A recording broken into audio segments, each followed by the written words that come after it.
Hello and welcome to a new episode of the Yarnflakes podcast. My name is Audrey and this is a Nitty Yarny podcast from the southwest of France. Hi everyone, thank you so much for joining me for this new episode. I hope you're all doing very well. Again, it looks like we're filming at night. I swear to you this is actually day, but it's just so dark and it's gonna be dark and rainy for a while. So I have a little episode for you. I don't think it will be long because, in case you haven't seen, I'm actually doing Vlogmas this year. So I am filming every 2 days. There's a new video showing you stuff, chocolate, pets, and yarns. Basically, that's kind of the thing. And I don't speak in these videos, so they're for everyone. I just sometimes put some text on, but it's in both English and French, so this way it makes it a little bit easier. And they're just relaxing videos that I'm having fun editing and everything. So yeah, basically this means that there's a lot of content at the moment on my YouTube channel, and I'm not necessarily planning to release a big podcast episode just now. But I do have a few things to share and to announce, especially for those who maybe don't watch Vlogmas or are not on the social media. So I have a pattern release, I have a new work in progress. I shouldn't, but I do. I will also share some embroidery that I've been doing, and I will also quickly talk about Patreon at the end of the video because it's a new month. Just quickly, I am wearing my Santorea sweater, which is why do I have this attitude when I start saying something with the French accent? I'm like, Santorea, no. Anyway, which is a design of mine. It's a sweater. It's a top-down raglan. It has one of those pretty deep, loose raglan with these cabled details. I absolutely love it. It's my favorite shape to wear. I just really like the freedom of movement and how comfy it is. And I don't know why I need to be free, because at the moment, more than ever, basically, I'm free to just stay at home and knit. But it's really comfy and I love it. I do plan to make another one of this exact shape, but with a V-neck. And I'm just looking at the perfect texture to incorporate. So yeah, I haven't found anything yet, so I'll see what I can come up with. But yes, so I'm gonna start right away. Did I say the thing? I don't think I did. I'm gonna do it again just in case. You can find timestamps to all the different sections of the podcast in the description down below. So if you want to skip anything, feel free to look at that and jump ahead. I also put links to everything that I talk about, as well as my social media and patterns for sale on Ravelry and Payhip and Lovecrafts. Yay. So I do have a new pattern release for the beginning of the month, and it's something that you did not see ever, because I actually had a sample knitter for those, and I hired a sample knitter for a couple of accessory projects just to free up some time and some mind space, because if not, I wouldn't have been able to release the accessory I wanted for this winter. So I hired a very good and kind sample knitter, and she sent me the sample for the Azalais Mittens, and here they are. So they're impossible to photograph. I don't know what's up. There's something about them.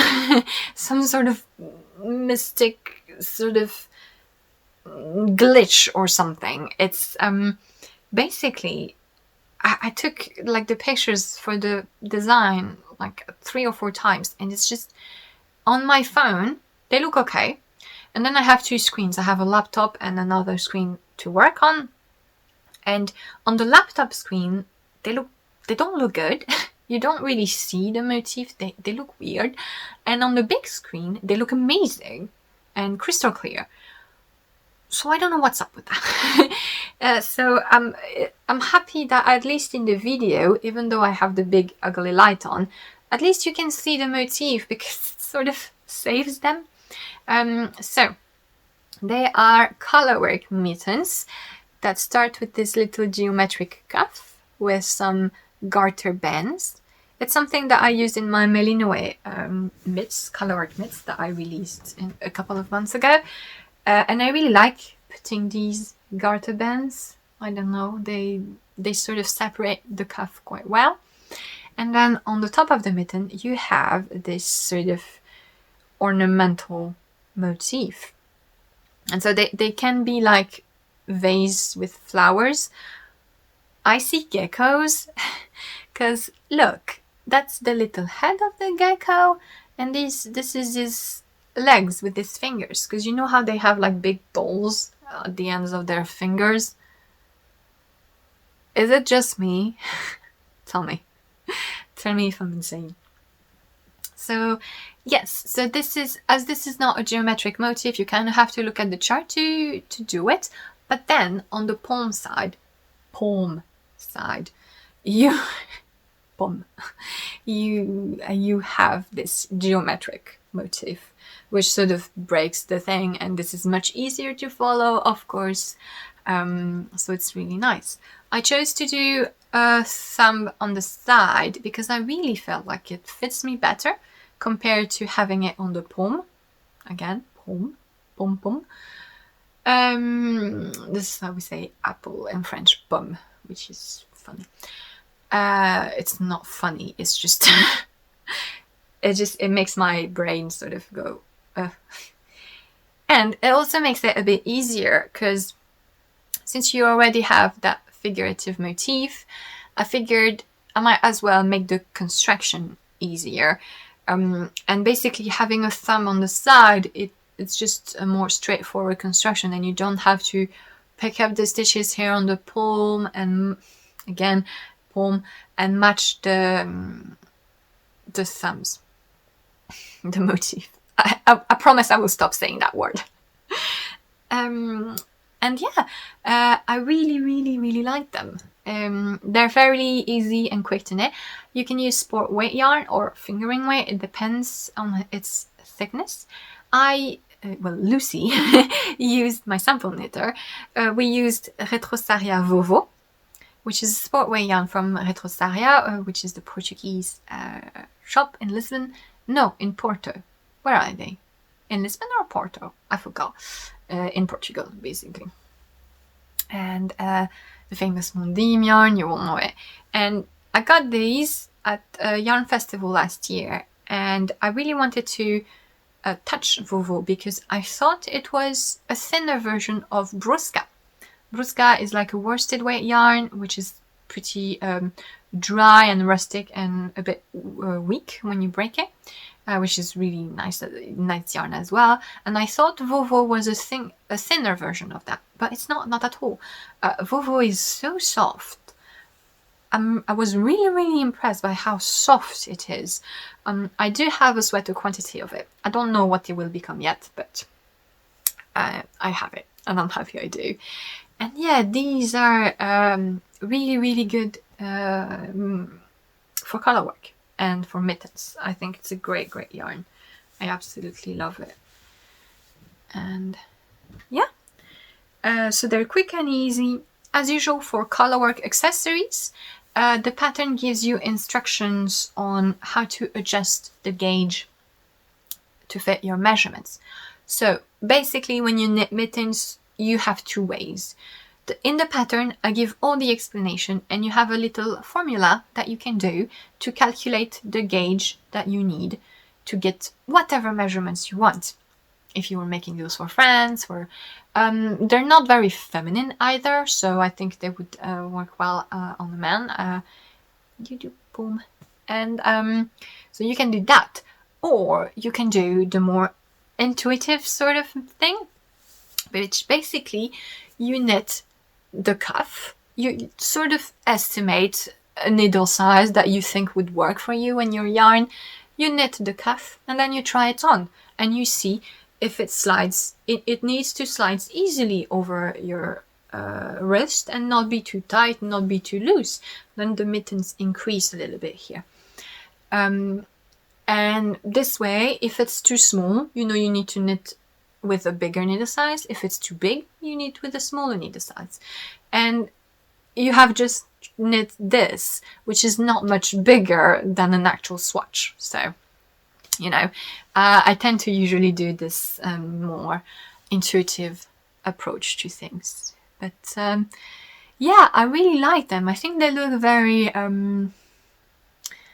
sort of mystical, medieval, ornamental a bit, and yeah, so they're symmetrical. What you call basically, I'm like this. So yeah, they're sort of pointing at each other, the little faces. So yeah, I really like them. I'm gonna put here some of the testers versions because some of them are absolutely stunning, and because because of my photograph issue, I really want to show you different possibilities, because there's a version which was made in a gold and white yarn, and it's gorgeous. I absolutely love it.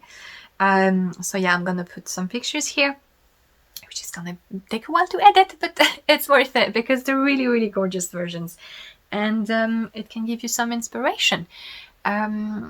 So yeah, they're called Azalais. Azalais is the name. It's an old medieval French name. It's the name of a female troubadour. You know, the singers in the Middle Ages. It's the name of a female singer. From the Middle Age, from basically the region I'm from in France.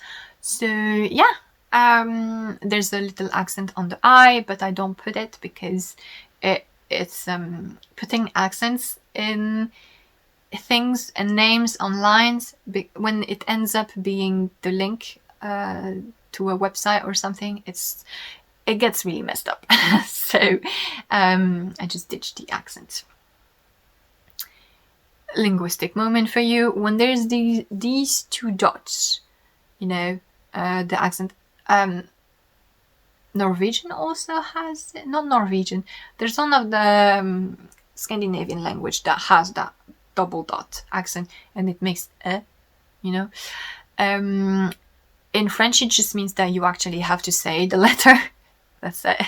Because instead of saying Azalais, you have to say Azalais, and so that's, yeah, complicated for nothing, but that's how we roll.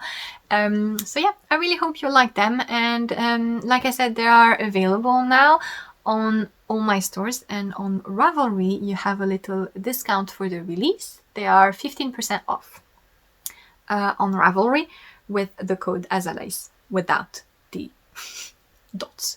You can just copy paste it, you know, don't bother. But yeah,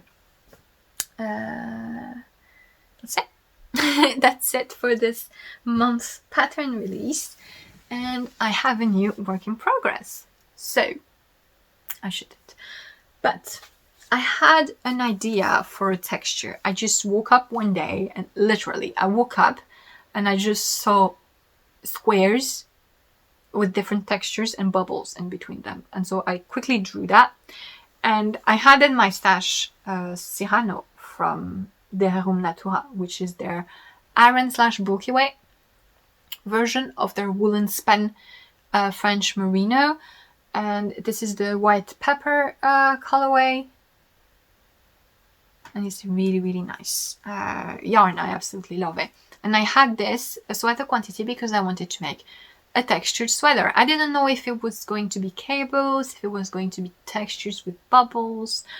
And so when I had this texture idea, it was just a perfect match.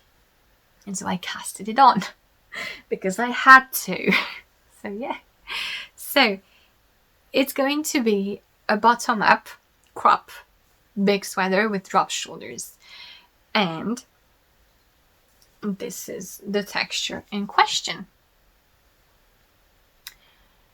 So basically I started with the hem, and I'm doing a split hem in garter rib, and I did a little decrease here when I joined the front and the back hem, because so I wanted the back hem to be longer, so it, even if the sweater is cropped, at least the back covers a bit of my butt and on top of my butt. And basically when you have split hems, I noticed that depending on the yarn, sometimes they tend to stretch like this, to look like this on the side of you, and I didn't want that. I wanted them to look a bit more straight. So what I did is that I sort of decreased it, and this way they should sort of fall straight, and the ease of the sweater should help, because it's basically going to stop on my waist, which is a smaller part of my person. So yeah, so garter rib. Then I did a row of purl, which I'm going to repeat here and before the cuffs, and then I started this motif. And it's basically just squares of stockinette and of stockinette broken with a purl row every fourth row. And basically in between you have, I say basically a lot,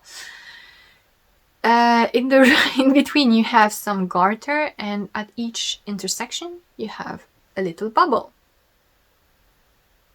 And this is like the side, fake seam on the side. I'm gonna put the stitches on hold and continue them on the sleeve. The sleeve will be stockinette, but yeah, it's going to be a drop shoulder, and since it's such bulky yarn, it's a bit more easier to have stitches that continue like this rather than just have a split here and pick up stitches in a point here. In the bulky yarn, that would have maybe been a bit weird. And yeah, the bubbles are my favorite way to make bubbles. They're just done in one go. You don't have to turn, blah blah blah. They're the same ones as the Emerald and the Atlantica. I get questions about Atlantica. Yes, it will be published individually. When you publish in a magazine, the magazine holds the rights for a certain time. In the case of Pom Pom, I will be able to publish it only in November of next year, so patience. But yeah, for those of you who wanted to knit Atlantica and didn't want the magazine, or maybe you're not comfortable with English. I know some people watch the English podcast, but they're actually French or something else, and you're not comfortable reading English patterns. I will publish Atlantica on its own. Don't worry. But yeah, patience. So yeah, they're the same bubbles, and I really like it. It's really fun. I almost used the Vovo yarn, you know, the same one as the mittens that I was talking to you about. I almost used that yarn, but then I thought, since I'm casting on a sweater that I shouldn't, might as well I have 4 more whips that are not moving because I keep casting on new stuff. I might as well use a big yarn so that it goes quickly, you know. And it's absolutely lovely. When I'm going to block it, it's gonna catch a bit more drape, but it's already nice and fluffy, and yeah, I really like it. I'm not gonna make it too long, and yeah, we'll see how quickly I get on with it. Really like it. Have no idea what I will do with it, because technically, like, if I want to have it tested, it's gonna come out like in spring, which is not great. Except for our 1000 hemisphere friends. So yeah, I don't know. I don't know. I kind of don't care about those things, because then I think some people, you know, I shouldn't think as myself who has so much time to knit, you know. And some people in spring, they will start knitting their jumpers for winter, you know. So maybe I shouldn't think like this. And yes, I should try to have some seasonal things, but if I have a sweater that's ready, I might as well put it out so that it's available for whoever wants it at the moment. It also could be done in like a cotton blend, I think, or linen blend. It's so big though that maybe full cotton would be a bit risky, but there are many summery yarns that could work with it, so why not? And yeah, this is my work in progress, and I have finished with all the knitting. I have worked on other things. I have finished my Palmyre cardigan, the cardigan that I was working on with the lace fronts. It's finished. It's currently blocking. I did the call for testers, so yeah. And I haven't worked on anything else because I keep casting on new things. Speaking of new things, embroidery, because I have the time, right? So I do some cross stitch, but I never really went into proper embroidery. I did do a little bit.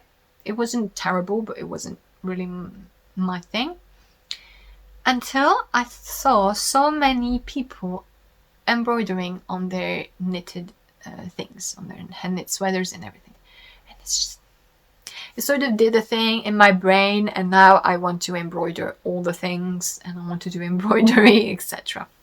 So I was looking over on Instagram and on Etsy for a kit, an embroidery kit, because I really like to buy kits, especially for cross stitch, embroidery, these sort of things.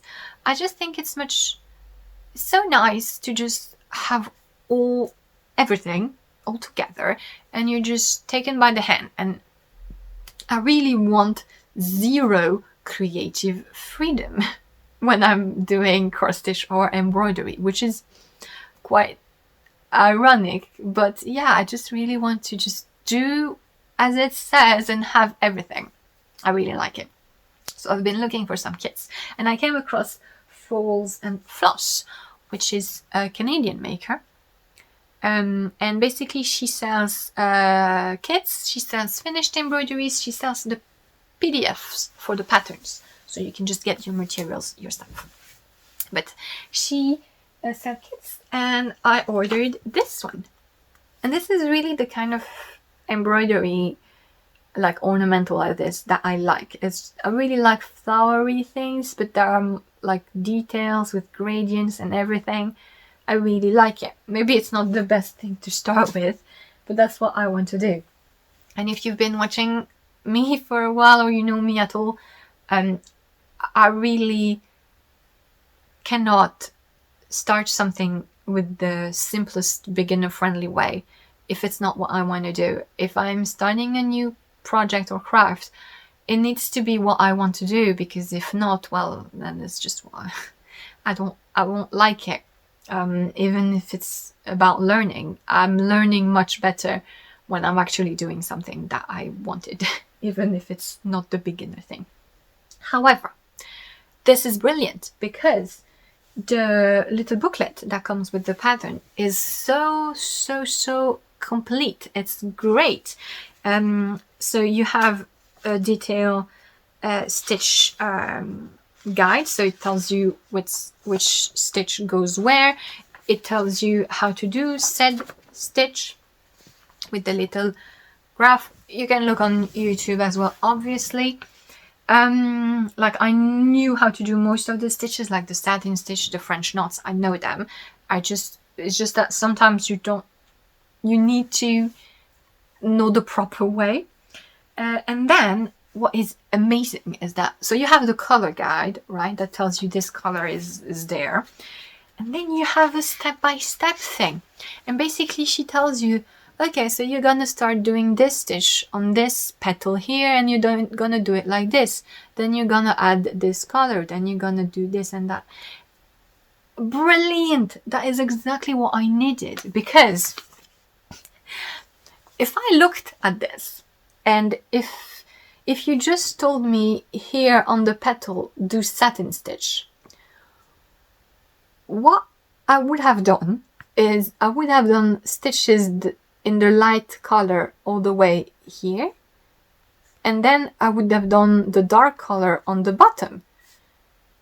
But that would have been ugly, and that is not what you're supposed to do.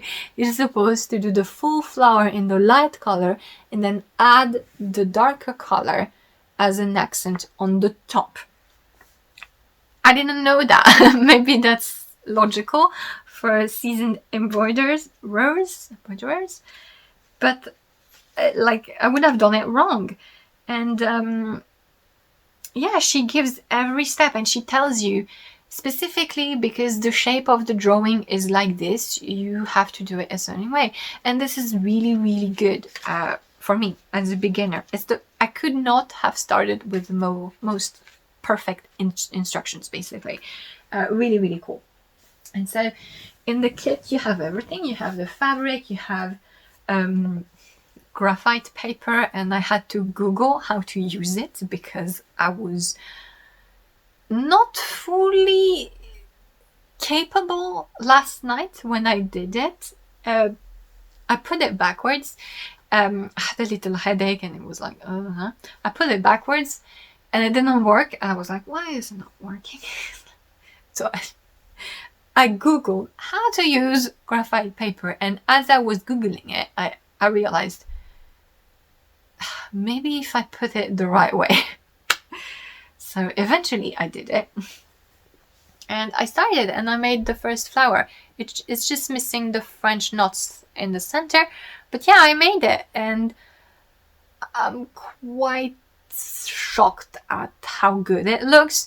It's not perfect, but I wasn't expecting it to look so good.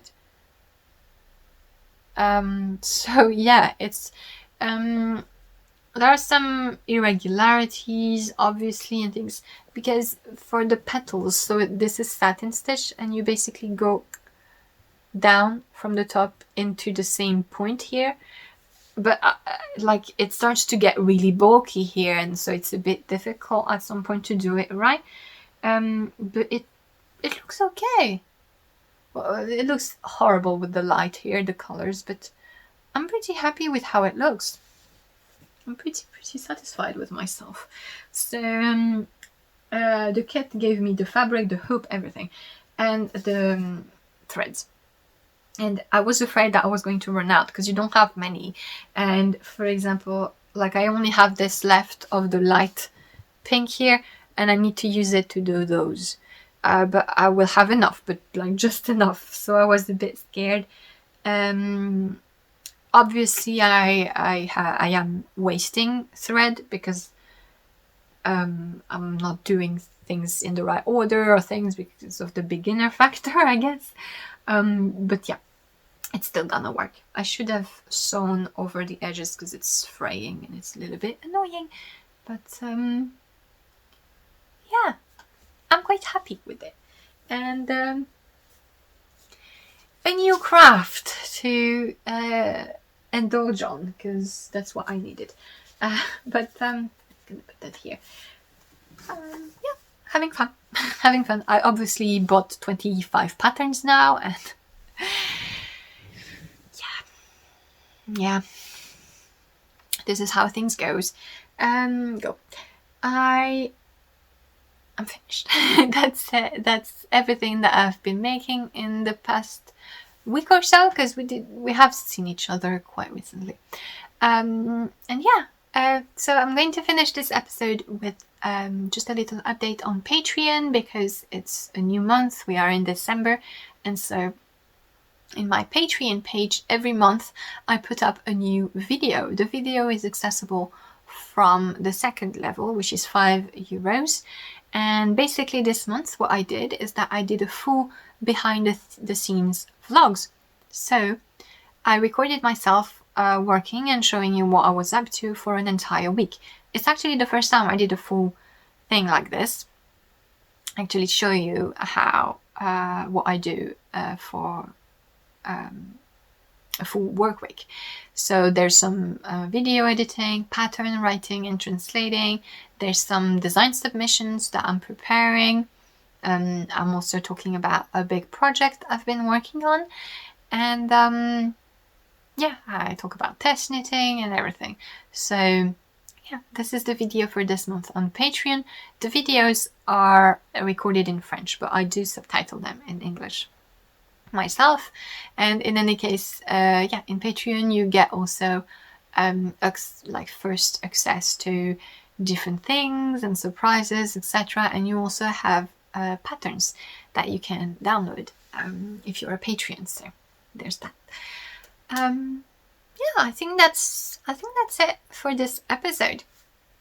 So like I said, I'm doing Vlogmas.